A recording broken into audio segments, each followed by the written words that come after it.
Bonjour à tous, ce jeudi on se retrouve sur l'hippodrome de la Teste pour une nouvelle émission Quintet Flash et c'est un Quintet Plus qui va se disputer dans le prix du bassin d'Arcachon, Stoa Promotion.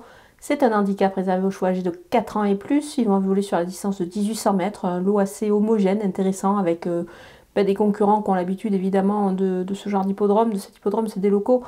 Voilà, on a affaire quand même à un lot plutôt de chevaux qui se sont déjà rencontrés, il va falloir faire les bons choix. Je pense les avoir fait avec mes bases notamment. On voit tout ça avec mon analyse.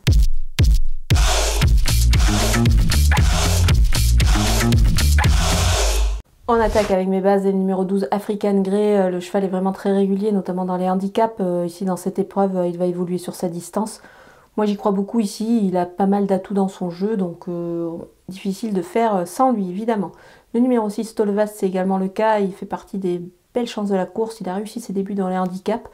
Vraiment extra sur cette distance. Moi, à mon avis, il vise la victoire avec Christophe Soumillon en selle et un bon numéro de corde, c'est le 6.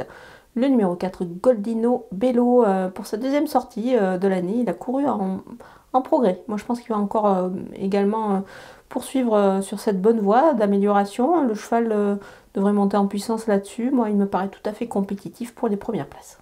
Les opposants avec le numéro 2, Amboise, son poids s'améliore de nouveau, mais à ce poids-là, c'est vrai qu'on la verra peut-être plus pour une place, mais elle s'annonce quand même encore compétitive ici, d'autant que c'est sur une piste qu'elle apprécie, c'est quand même un avantage avant le coup. Le numéro 11, El Torero, il revient sur ses terres, il peut se racheter, même si la distance est peut-être un petit peu limite 1800 mètres, on peut le préférer sur 16.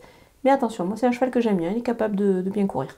Le numéro 14, H de Bretel, le lot n'est pas le même, c'est sûr cette fois-là, mais attention, le cheval est en forme. Il est associé à Christiane Desmureaux ici, c'est pas mal du tout. Et surtout, avec le 8 à la corde, je trouve que c'est plutôt intéressant. Le numéro 8, Ascot Angel, à cette valeur, sa marge n'est pas énorme, certes. Mais attention, il est dans une telle forme et il fait bien la distance. Donc c'est pour cette raison que je l'ai retenu. Donc au poker, c'est le numéro 10, Fly Dasp, performant sur cette piste de la Teste. Je pense que c'est plutôt intéressant de le retenir dans cette épreuve. Surtout à cette valeur-là, il se monte également à son avantage en 36. Donc voilà, il a tiré un bon numéro de corde, il s'entend bien avec Delphine Santiago, je fais pas mal de choses dans son jeu. Je pense qu'il faut le retenir quand même assez haut dans cette épreuve. On va tenter ici un The Couillon avec le numéro 10, Fly Dasp, qui devrait pouvoir certainement avoir la pointure pour terminer à la 4e place. Pour cela, vous rendez sur le site theturf.fr, vous ouvrez un compte. Et vous le savez, The Turf double votre premier dépôt jusqu'à 100 € en utilisant le code promo FlashTurf. Les outsiders avec le numéro 7, Vasimix. Cheval est peut-être un petit peu mieux sur des distances plus longues et en plus il a tiré le 16 à la corde. Ça fait quelques choses contre lui, donc c'est pour cette raison que je l'ai mis un petit peu plus bas, donc voilà, on le verra plus pour une place. Le numéro 5, Oxiana, même si on l'a vu sur des distances plus courtes, elle est capable de bien se plaire ici sur cette distance. Mais attention, elle n'a pas une marge énorme au poids, donc on va la mettre un petit peu plus bas dans la sélection. Le numéro 3, Gift of the G, régulier, il a gagné son quintet en 35,5 de valeur. Là, évidemment, en 38,5, ça se complique un petit peu.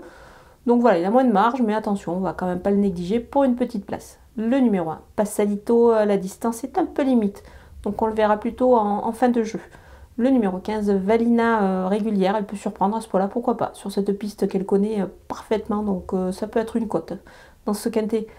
Le numéro 13, Oxalis, compétitif à cette valeur et sur cette piste, ça fait partie des possibilités pour une place avec une cote également à la clé. Les délaissés avec le 9, Swiss Bank, son poids s'améliore mais il doit quand même montrer autre chose, donc je vais l'écarter ici. Le numéro 16, Laurent, avoir à cette valeur, c'est pas évident, moi je pense qu'il aurait peut-être être mieux dans la deuxième épreuve. Voilà, on a passé en revue tous les partants de ce Quintet Plus de la Teste. Je vous laisse avec ma sélection et mes conseils de jeu.